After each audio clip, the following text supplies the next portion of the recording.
वैरेयाणं नमो वज्रायाणं नमो लोये सब्बसाहुं। पंच परमेष्टि भगवान के अनंत अनंत सिद्ध परमेष्टि भगवान के एक चरण देवादेवादिनाथ भगवान के एक चरण देवादेव श्री राम भगवान के आचार्य भगवान रवि सेन स्वामी के आचार्य भगवान विद्यासागर जी महाराज के आचार्य भगवान विशुद्ध सागर जी महाराज के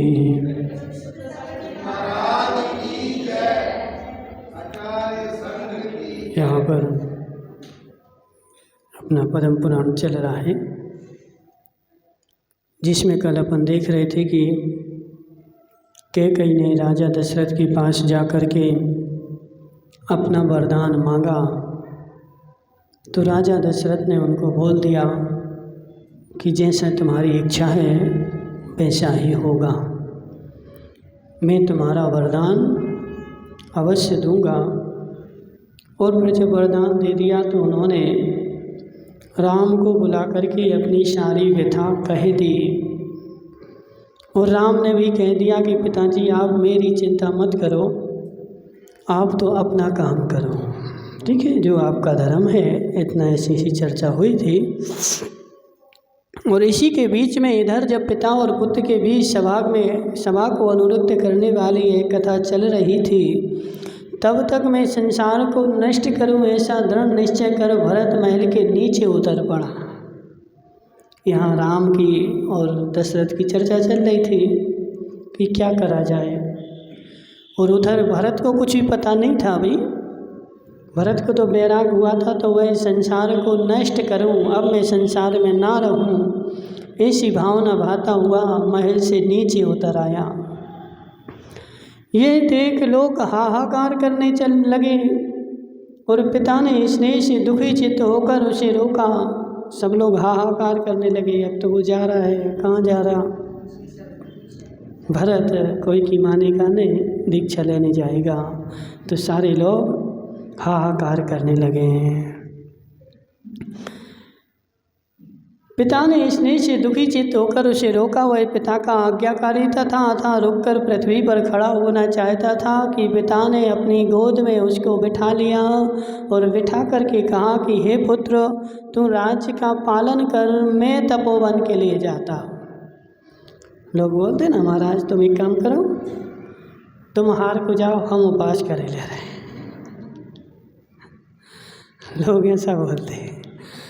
तो ऐसे पिता भी बोल रहा है कि हे पुत्र तुम एक काम करो, तुम राज्य का पालन तुम करो, और जो तपोवन है वहाँ पर मैं जाता हूँ, मैं क्या करूँगा? तपस्या करूँगा। इसके उत्तर में भरत ने कहा कि मैं राज्य की सेवा नहीं करूँगा, मैं तो दीक्षा धारण करूँगा।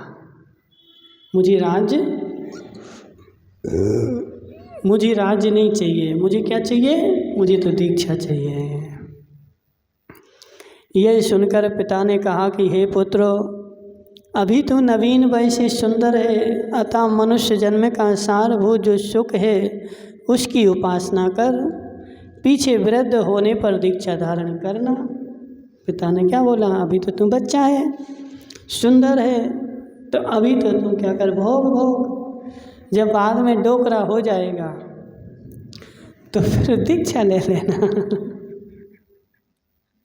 समझ रहे ना? ऐसे ही है, जब युवा हैं तो बोले युवा में कौन ले, अब डोकरा हो गया तो डोकरा में कौन ले, अब तो हाथ पाँव काम नहीं करते तो कब ले ना। खोड़ नियम सत्य है कि नहीं?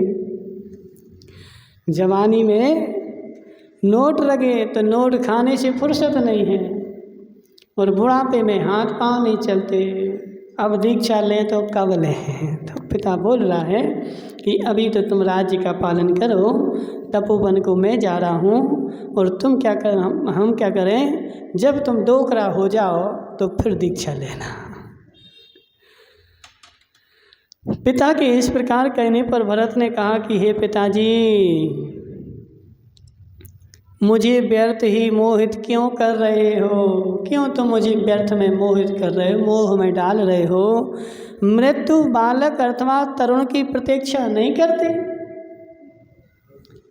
तुम तो भले बोल रहे कि डोकरा हो जाओ, लेकिन मृत्यु कभी भी ऐसा चिंतन नहीं करती, कभी भी ऐसी प्रतीक्षा नहीं करती कि अभी यह जवान है इसको नहीं मारे, जब ये डोकरा हो जाए तब मारे।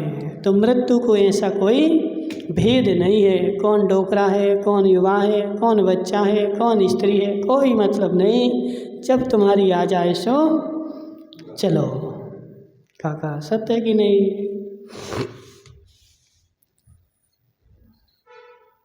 तो इसके उत्तर में पिता ने कहा कि हे पुत्र, गृहस्थ आश्रम में भी तो धर्म का संचय किया जा सकता है, घर में रह करके भी तो धर्म कर सकते हैं। तो एक काम करो, घर में रह के करो।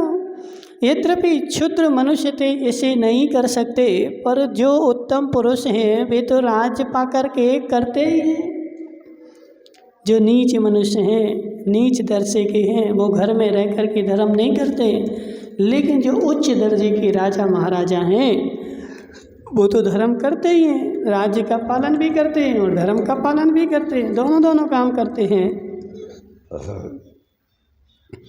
इसके पिता के इस प्रकार कहने पर भरत ने कहा कि हे पिताजी, जो इंद्रियों के वशीभूत है और काम क्रोध आदि से परिपूर्ण है, ऐसे गृहस्थ से भी मनुष्य को मुक्ति कैसे हो सकती है? सतीश भाई क्या बोल रहे हैं? घर में रह के धर्म तो कर सकते, लेकिन घर में रह के मुक्ति नहीं हो सकती। जो इंद्रियों के वशीभूत है, काम क्रोध आदि से परिपूर्ण है, उसको मुक्ति मिल सकती क्या?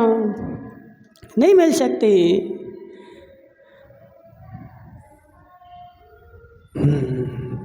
ऐसे गृह सेवी को मुक्ति कैसे हो सकती है? इसके उत्तर में पिता ने कहा कि हे वत्स, एक भाव में मुक्ति किन्हीं बिरले ही मुनियों को प्राप्त होती है, अधिकांश मुनियों को मुक्ति नहीं मिलती।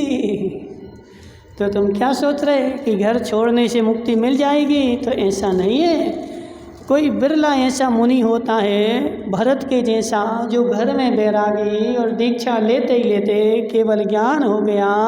ऐसा कोई लाखों करोड़ों अरबों में कोई एक होता है, सबके लिए ऐसा नहीं होता कि घर छोड़ा और मुक्ति हो जाए।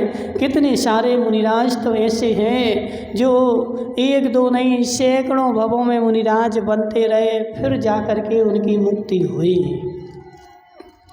तो इसलिए काका बनना तो पड़ेगा, बनना तो पड़ेगा। अब जी बहाना नहीं चलेगा, महाराज पंचम काल में मुक्ति तो है नहीं है, काय को बने नहीं रहने तो मुक्ति। क्या ऐसा नियम थोड़ी खोड़े नियम माँ कि आज दीक्षा लो और आज ही मोक्ष हो जाए। कितने सारे मुनिराज हैं। ये राजा दशरथ स्वयं अपन की पूर्व भाव सुन करके आए, पहले भी ये मुनि बन गए। लक्ष्मण राम पूर्व भाव में कितनी बार मुनि बन के आए, जब जा कर के उनको ऐसे पद मिले और रामचंद्र जी इस भाव से मोक्ष जाएंगे। ऐसा कोई नियामक नहीं है, ऐसा कोई बिरलाई जीव होता है जो उसी भाव में मुनि बने और मोक्ष चला जाए। लेकिन अधिकांश बहुतायत तो ऐसे लोग होते हैं जो भाव भाव में दीक्षा धारण करते हैं, जब कहीं जा कर के कोई भाव में उनका मोक्ष में नंबर लगता है। इसलिए काका दीक्षा तो लेनी पड़ेगी, ठीक है? बिना लिए मोक्ष होने वाला नहीं है, ठीक है जी। दीक्षा लेना मतलब क्या है? हम मोक्ष जाने की ट्रेनिंग कर रहे हैं। क्या कर रहे हैं कोडनी अम्मा? ट्रेनिंग कर रहे हैं, अभ्यास कर रहे हैं। इतने सारे बच्चे IAS की परीक्षा के लिए मुंबई में, उस दिल्ली में वो होती ना कोचिंग होती, वहाँ जाके देखो लाखों बच्चे, कितने, एक दो नहीं लाखों बच्चे प्रयास कर रहे। तो ज़रूरी नहीं कि सब IAS बन जाए, लेकिन प्रयास तो करना पड़ेगा। किसका भाग होगा तो बन जाएगा, नहीं होगा 2 साल बाद बन जाएगा, 4 साल बाद हो जाए, लेकिन प्रयास तो करना ही पड़ेगा। तो कोडनिया माँ दीक्षा तो लेनी पड़ेगी। आज लो सो और कल लो सो, इसके बिना मोक्ष होने वाला नहीं है, और भूपेश तो छोड़ने वाला नहीं है। कौन, देखो दूध देने वाली गाय को कौन छोड़े। अब डुकरिया घर में रह रही है, 2 रोटी खाती है, 4 घंटे दुकान चलाती है। क्या करती बताओ। इतना सस्ता तो कोई नौकर भी नहीं मिले क्या कि 2 रोटी खाए और दिन में दुकान में बैठ जाए। तो अब जी बताओ कि वो भूपेश कब बोलेगा कि अम्मा दीक्षा ले लो, बोलेगा क्या? नहीं बोलेगा। ये तो अपन को स्वयं अपना बुद्धि जगा करके, विवेक जगा करके मुझे अपना कल्याण करना है, तो मुझे ही सब छोड़ करके आगे बढ़ना पड़ेगा। तो ऐसे उनकी बात चल रही, तो वो क्या बोल रहे कि हे भाव, एक भाव में मुक्ति किसी बिरले ही मुनियों को होती है, अधिकांश मुनियों को मुक्ति नहीं मिलती। इसलिए घर में रहकर ही तुम एक काम करो, धर्म धारण करो। पिता के इस प्रकार कहने पर भरत ने कहा कि हे पिताजी, यद्यपि ऐसा है, तथापि गृहस्थ आश्रम से क्या प्रयोजन, क्योंकि उससे मुक्ति की प्राप्ति नहीं होती, यह बिल्कुल निश्चित ही है। क्या बोला बताओ। गृहस्थ आश्रम से प्रयोजन क्या है? क्यों? क्योंकि गृहस्थ आश्रम से तो मुक्ति होती नहीं है, निश्चित है। लेकिन मुनि बनके तो हो भी सकती है और नहीं भी हो सकती, चांस तो है। मिट्टी के तेल की लाइन लगी सतीश भाई, 500 आदमी लगे, अरे वो तो मिलेगा ही नहीं। अरे लाइन में लग जाओगे तो चांस तो है, यदि हो सकता मिल जाए, लेकिन घर भाग जाओगे तो मिलेगा ही नहीं, कोई चांस ही नहीं है कहीं से कहीं। तो ऐसे आचार्य यहाँ पे बोल रहे हैं कि हे जीव, भरत ने अपने पिताजी को उत्तर दिया कि ऐसे गृहस्थ आश्रम से क्या प्रयोजन जहाँ मुक्ति मिलती नहीं है। और दूसरी बात है कि मेरी मुक्ति अनुक्रम से ही होगी, मैं तो इसी भाव से मुक्ति प्राप्त करूँगा। मेरी मुक्ति जो है अनुक्रम से नहीं होगी, मैं तो इसी भाव से मोक्ष प्राप्त करूँगा। अनुक्रम से होने वाली मुक्ति दूसरे के ही योग्य है, हमारे योग्य नहीं है। उसने ऐसे अपने पिता को समझाया, पिता ने पुत्र को समझाया, पुत्र ने पिता को समझाया कि गृहस्थ अवस्था में मुक्ति होने वाली ही नहीं है। देखो ऐसा होता है, कितने मुनिराज घोड़निया माँ सारे जीवन भर द्रव्यलिंगी रहे, लास्ट समय में पंडित जी एक अंतर मूर्त के लिए भावलिंग हुआ और उसी एक अंतर मूर्त में श्रेणी मार करके और केवल ज्ञान हो गया। सारे जीवन भर द्रव्यलिंगी थे, लेकिन एक अंतर मूर्त आया और उस अंतर मूर्त में भावलिंगी होकर के और श्रेणी मार गए, और श्रेणी मार करके उन्होंने 63 प्रकृतियों की छपड़ा कर दी और केवल ज्ञान को प्राप्त कर लिया। ऐसा भी हो सकता है, क्योंकि कोई भी कार्य करना है तो कार्य करने के लिए उस कार्य का अभ्यास 50 बार करना पड़ता है। वही चींटी देखना, तुम लोग तो यहाँ घर में रहते हो, हम देखते हैं जब जंगल जाओ बाहर, निवाई में हम जंगल जहाँ जाते थे तो निवाई में जंगल जाने के लिए रेत का खेत था, वहाँ पे रेत निकलती है, रेत का पूरा खेत के खेत हैं बड़े बड़े। तो रेत के खेत में जाते थे तो उसमें गड्ढा था, गड्ढे में जगह यहाँ से खोद के ले जाते ना लोग, तो गड्ढा हो जाता। अब उस गड्ढे में अंदर बैठो, फिर वहाँ चींटियाँ रहती थीं, वही चींटियाँ बार बार उस रेत की दीवार पे चढ़ती थीं और एक रेत का दाना खिसका तो नीचे आ गई, फिर चढ़ती थी, फिर खिसका, फिर नीचे आ गई, फिर चढ़ती थी। तो ऐसे 50 बार ऊपर नीचे, लेकिन हार नहीं मानती थी और एक समय ऐसा आता था वह गड्ढे से ऊपर निकल जाती थी। तो ऐसे हम भी क्या करें कि हार नहीं माने, जिस काम को ठान लिया, एक बार हार गए दूसरी बार करो, दूसरी बार हार गए तीसरी बार करो, 50 बार करो, कभी ना कभी तो सफलता। परशुराम ने इस पृथ्वी को 17 बार क्षत्रियों से विहीन कर दिया। पता नहीं पता? क्या पता है? हरिवंश पुराण नहीं पढ़ा तुमने? परशुराम ने 17 बार समस्त विश्व को क्षत्रियों से विहीन कर दिया। एक भी क्षत्रिय पृथ्वी पर नहीं बचा। जो बचे वो जंगलों में अपनी जाति छिपा करके रह रहे थे या दूसरे ब्राह्मण का वेश बना करके रह रहे थे। जो क्षत्रियों के भेष में थे उन सबको मार डाला, एक बार नहीं 17 बार। लेकिन उसके बाद भी क्षत्रिय छिप छिप करके बच गए। और जब शुभम चक्रवर्ती क्षत्रिय आया तो उसने 21 बार इस पृथ्वी को ब्राह्मणों से विहीन कर दिया। परशुराम कौन थे? ब्राह्मण थे। और शुभम कौन था?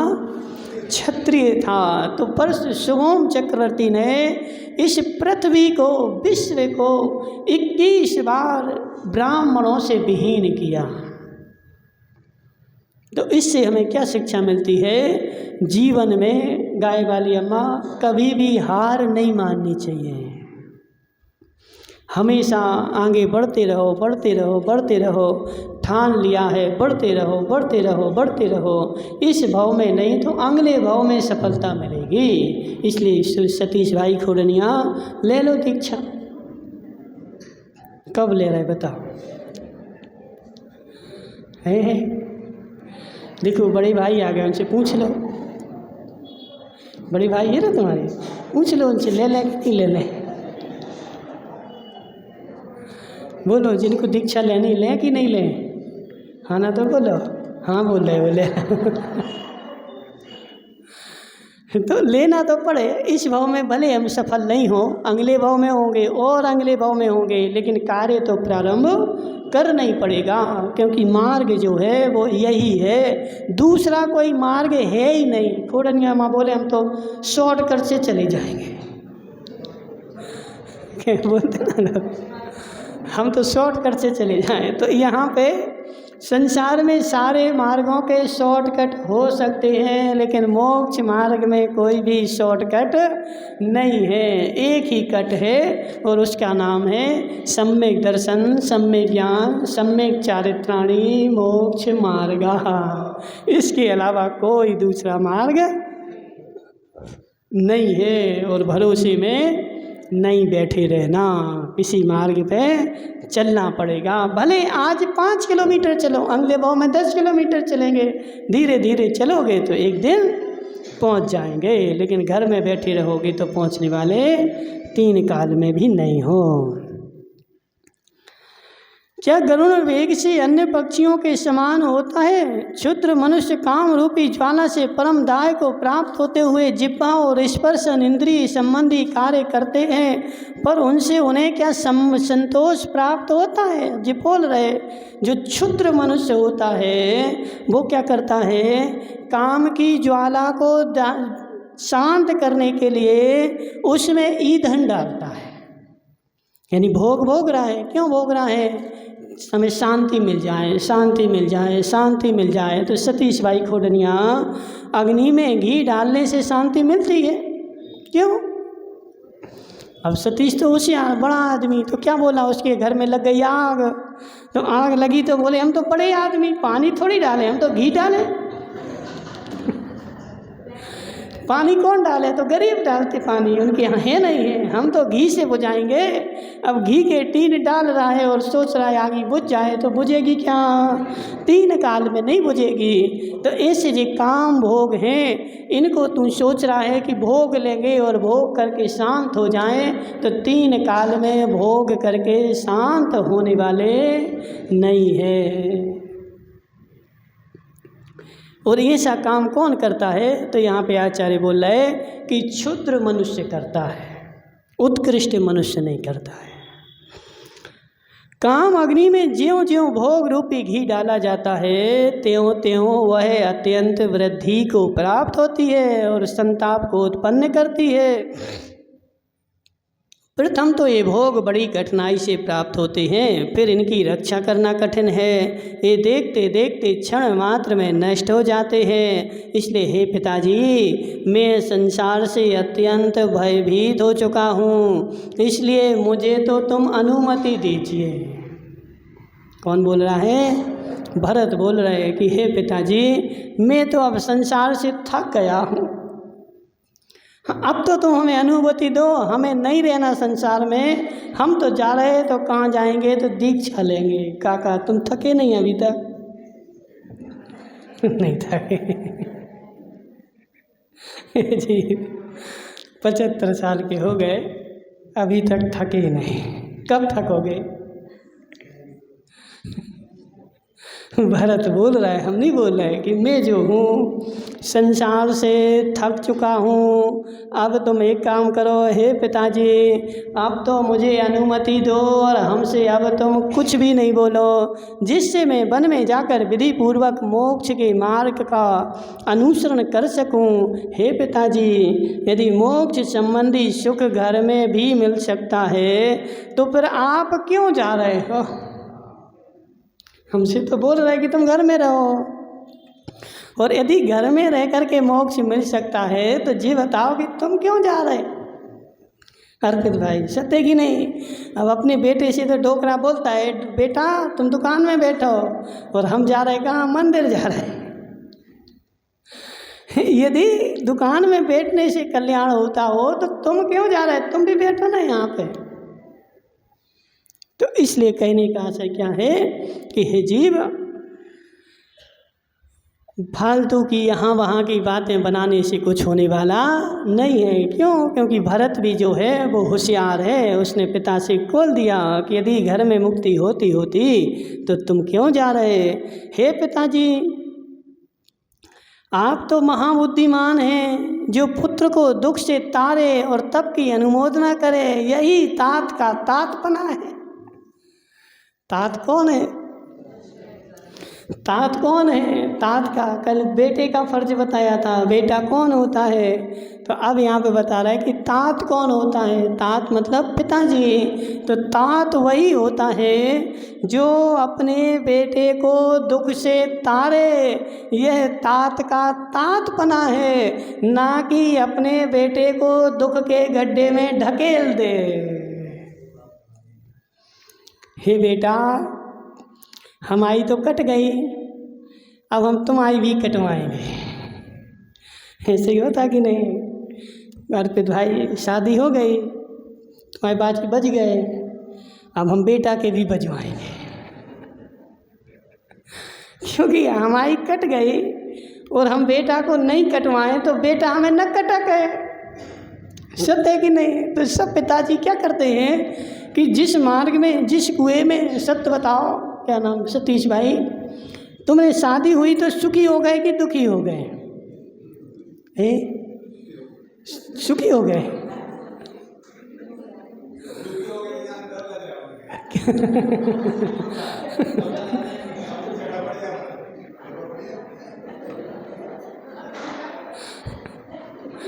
अब देखो बेचारा इतना सुखी हो गया, इतना सुखी हो गया कि सत्य बोल भी नहीं पा रहा क्योंकि अभी सत्य बोल देंगे तो 6 फीट का डंडा रखा है घर में। कल से क्या होगा कि कल से फिर वो अमरूद की चटनी नहीं बचेगी, सतीश की चटनी बचेगी, और थाली में परोसी जाएगी। किसकी चटनी है? तो सतीश की चटनी। अब वो बेचारे देवियों से इतने डरते हैं कि वो खलड़ में डाल के चटनी बांट देती है। जीव, यदि शादी होने से सुख मिल गया होता तो तीर्थंकर क्यों जाते छोड़ के? तुम्हारी तो एक ही है, शांतिनाथ की तो 96,000 थी। कितनी? 96,000 थी और वह 96,000 को छोड़ करके चले गए। तो तात का धर्म है अपने बेटे को एक बार सत्य का ज्ञान कराना कि हे बेटे, यह जो संसार का मार्ग है, शादी का मार्ग है, यह मार्ग ठीक नहीं है, दुखों का मार्ग है, फंसने का मार्ग है। मैं फंस चुका हूँ, तू इसमें मत फंस, तू संसार से तर जा, पार हो जा। यह तात का तातपना है और वही सच्चा पिता है। और तो सारे के सारे जो हैं पूर्व भाव के शत्रु हैं। अब सेठानी का बेटा नौकरी में लग गया। अब सेठ बेचारा ढूंढ रहा है कोई बंदरिया मिल जाए तो इसके गले में बांध दे। क्यों बांध दे? ताकि ये भाग नहीं जाए। समझ रहे ना, अकेला होगा तो भाग जाएगा, लेकिन गले में बांध देंगे तो कहीं फिर भाग के जाएगा नहीं। लेकिन हे जीव, यहाँ पे क्या बोला गया? जो पुत्र को दुख से तारे और तप की अनुमोदना करे, यही तात का तातपना है, ऐसा विद्वान लोग कहते हैं। काका, तुम्हारे पिताजी ने नहीं समझाया? समझाया था, तुमने नहीं माना? नहीं माना। देखा, ये जीव आयु, स्त्री, मित्रादि, इष्ट जन, पिता, माता, धन, भाई आदि को छोड़कर अकेला ही आता है और अकेला ही जाता है। जो अभागा चिरकाल तक देवों के भोग भोगने पर भी संतुष्ट नहीं हो सका, वह मनुष्य भव के तुच्छ भोगों से किस प्रकार संतोष को प्राप्त होएगा? भरत समझा रहे, किसके लिए? अपने पिता के लिए कि हे जीव, हे पिताजी, इस जीव ने देव पर्याय में 1, 2, 3, 4 नहीं, 22 सागर तक, और एक एक नहीं 32 कम से कम देवों की देवांगनाएं कम से कम होती हैं तो 32 होती हैं, लेकिन जो इंद्र वगैरह होते हैं उनकी तो करोड़ों होती हैं। सौधर्म इंद्र की कितनी होती खोडनिया अम्मा? 40 नील इंद्राणियाँ होती हैं जो मोक्ष जाती हैं, एक भवतारी। इसके अलावा तो और बहुत सारे, यानी उसकी 40 नील देवियाँ तो एक भव में ही मोक्ष जाती हैं सौधर्म इंद्र की। जबकि उसकी आयु कितनी? तो 2 सागर की, ज़्यादा नहीं है। अब 22 सागर वाला देव कितनी आयु होगी? 40 नील क्या होता गाय वाली अम्मा? कितने होते? 40 नील जानती हो? है? आज सुरेश से पूछना, अपने पास 40 नील करोड़ रुपया है कि नहीं है? 40 नील उसकी सौधर्म इंद्र की देवियाँ उसके भव में, यानी उसके द्वारा भोगी हुई 40 नील तो वहाँ से च्युत होकर मनुष्य बन के और उसी भव से मोक्ष जाती हैं। जब 40 नील मोक्ष जाती हैं तो उसकी पूरे जीवन में उसने कितनी भोगी होगी? तो भरत यही बता रहे कि हे पिताजी, देवों के सुख मैंने सागरों पर्यंत भोगे और इतनी सारी स्त्रियां भोगी, लेकिन मुझे शांति नहीं मिली। तो इस 10-25 साल में और एक वो काली कलूटी से भोगेंगे तो कहाँ से सुख मिल जाए? देखो सत्य यही है, इस एक भाव में कहाँ से सुख मिल जाए? लेकिन मूर्ख प्राणी, क्षुद्र प्राणी क्या कर रहा है? फिर भी मूर्ख बना वहाँ से सुख की प्राप्ति की आशा कर रहा है, मिल जाएगा मिल जाएगा मिल जाएगा। अर्पित भाई, यहाँ पे लिखा हुआ है कि देवों के सुख सागरों पर्यंत तूने भोगे और एक एक नहीं करोड़ों अरबों नीलों शंखों देवियों को भोगा, लेकिन तेरी भोग की इच्छा शांत नहीं हुई और इस मनुष्य भव आकर के फिर भी तुम्हें भोग भोगने की इच्छा कर रहा है, यह इच्छा तेरी झूठी है, मिथ्या है, असत्य है। और इसको समझ जा और छोड़ दे। छोड़ देगा तो कल्याण होगा, और नहीं छोड़ेगा तो संसार बहुत बड़ा है। ओम नमः सिद्धेभ्यां।